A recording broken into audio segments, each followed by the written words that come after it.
So I'm not very much of a top-down person, you know.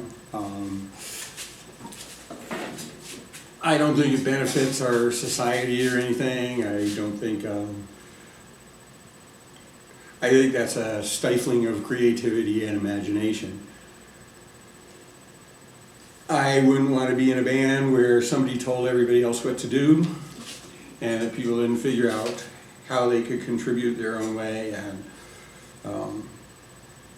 yeah, across the board, I'm very much not a top-down person.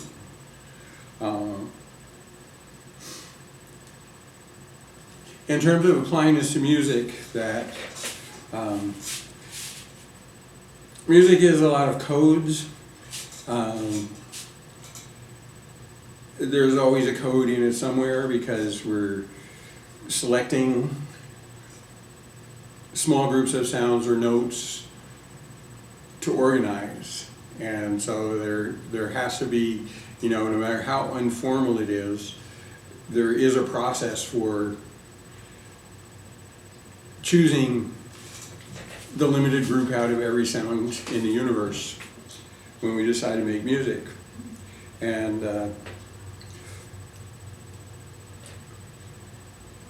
so for me with building and all that was a way to kind of get into music more from the bottom up, because the playing of existing instruments, and there's sort of this sanctified group of things that you can go buy at the store, and that's so you've had a pre-selection, a code, in other words, and you know the 12-tone equal-tempered scale is very certainly a code, and to get into music from the bottom up, you can't really use those instruments and do that. You know, a lot of people do really interesting and exploratory things with them. You know, I would hate for anybody to get the feeling that I'm putting down people that don't do what I do or anything like that. That's not the point of this. It's I can only explain how this process works for me. And I found after a long time in music that I wanted to get more deeply into where it came from, get into the bottom of it, and I felt prevented by that by constantly being a consumer before I was a musician. You know, you could go buy a new instrument, or, you know, buy an effect, or, you know, get something or other, and like you're always working through this pre-edited set of possibilities. And so that this, in a sense, when you end up validating this code whether you like it or not. So, you know, if you don't like the 12-tone equal temperament system and you're playing on instruments built to play that, you're sort of end up, to some degree at least, validating that code. You can struggle against that instrument, you know, you can overcome that, you know, you know, people like Train playing the horn, and Eric Dolphy, and you know, and millions of other musicians.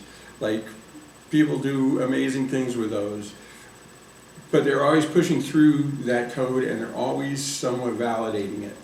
You know, when I was young and coming up, and you know, Train was my hero, I wanted a saxophone, and yeah, I wanted a Selmer because that's what he had, you know, that kind of thing.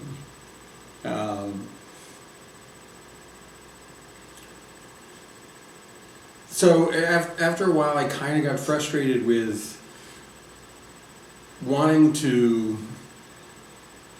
rebel against the imposed code, but always ended up validating it in the process of doing it. And I think if we want autonomy and we want to get at music from the bottom up, we kind of need to be able to generate our own codes instead of just taking the one that's already there and wrestling with it, you know? I think the wrestling with it is good, and, you know, I've sure done my fair share of wrestling with it. But, you know, still there is something to be said for generating our own codes, which always attracted me to the folk musics from around the world. You know, they started out from somewhere, and mostly this came from what they built, is they made things that made sound and developed codes, traditions around them. And I think for us to be truly autonomous musicians, we need to do that too. We need to make things that make sounds that we seek and that we understand from a ground level.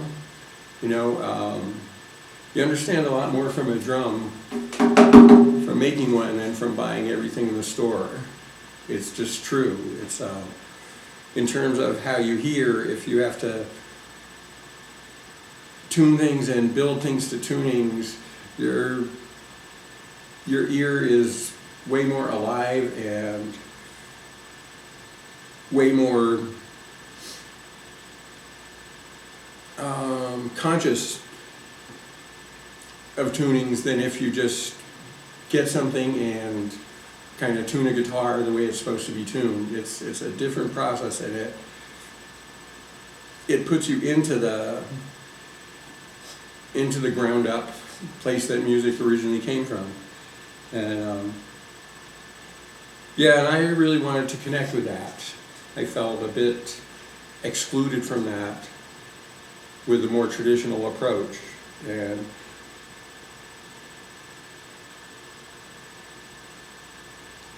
And this sort of, as I started getting into this, at first I just, you know, was interested in doing it. Just, oh, I don't know, I'm a restless, busy person, and I always need to have something to do. And wasn't in a band at the time, and didn't really have any clear direction of where I wanted to go as a musician. And, you know, started making things, and, you know, there was a direction that's kept me occupied for 15 years since then.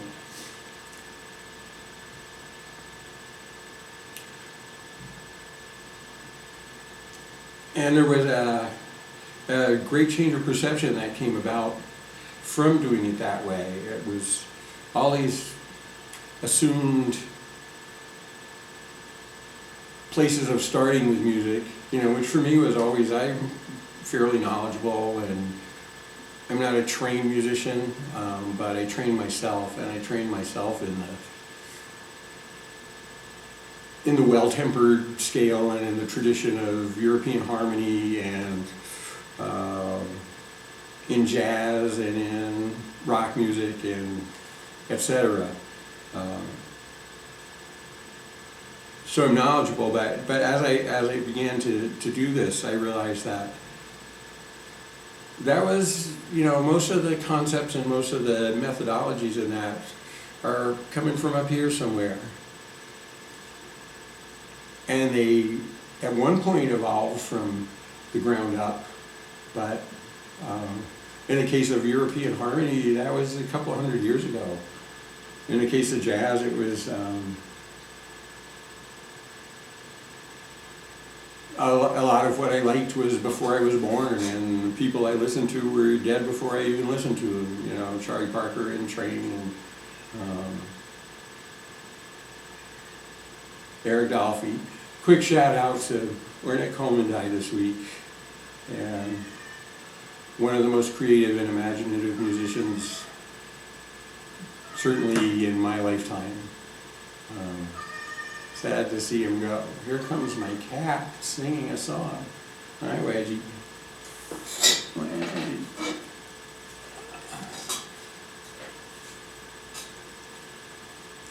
But yeah, I think we should consider about, you know, I think we should consider about codes and whether it's important to have the codes be ours or not. It's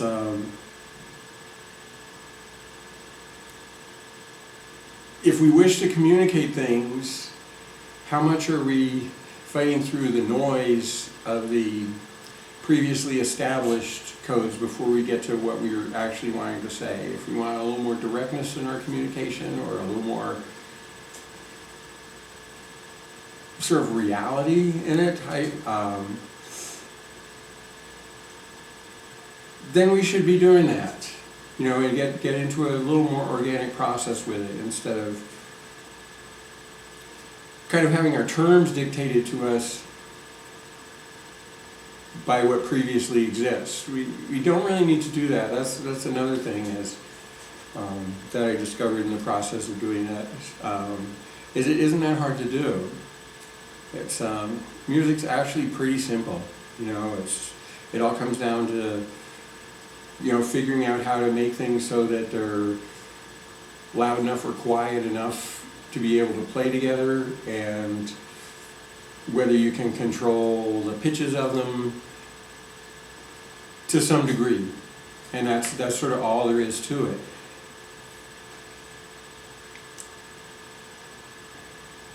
it.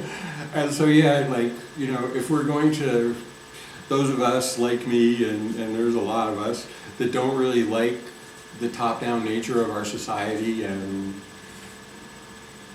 kind of object to that, just generally speaking, all us 99%ers that embrace that.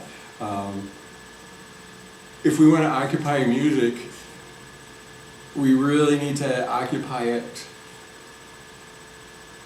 from the bottom up. As long as we're accepting the codes, we may be occupying it, and I'm not saying anybody's not doing their own thing and expressing themselves through that, but they'll always be fighting through a certain wall of those previously existing structures, which are definitely given to us from the top down. There's no denying that. You know, the European system did not evolve organically. It was kind of imposed by elites on music. The major-minor system and all that. It's not. This didn't become the system because it's what everybody did all the time. It became the system because it was what was approved. And yes, we do wonderful things with it, and it's not a, you know, it's not a terrible system. I don't, you know, there's nothing particularly bad about it. It's just that it didn't come from there. It came from there. And